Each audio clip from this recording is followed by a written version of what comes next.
This is for stop action. Back in the day when the organist played, you know, he'd probably have 1 or 2 or, I don't know, 6 people pumping the bellows.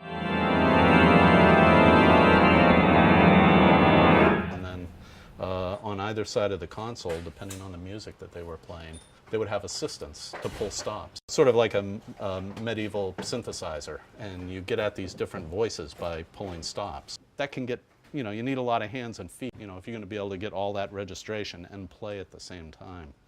With this system, the organist can set the registration that goes with the music that he plays and then call for it as he needs it, maybe with just a quick finger, a thumb, or a kick of a toe piston or something.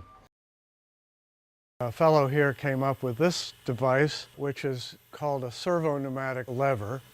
When the organs get really big, like the Harvard organ is going to be, and when you have several keyboards that are all coupled together, it gets really difficult to play. And the more energy you have to put into just getting the keys down, the less energy you have for really making music.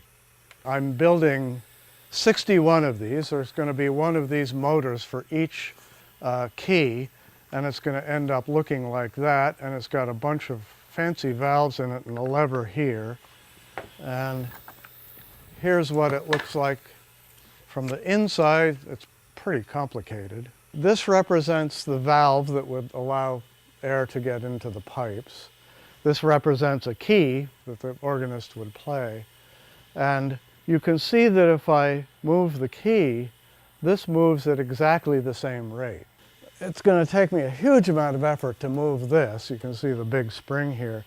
But I've got a seagull feather here. We find lots of these around here.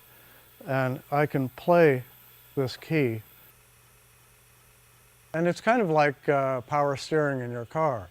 If you were to try and turn the wheel in your big car when it's parked and the engine is off, you'd find that it's really hard to turn.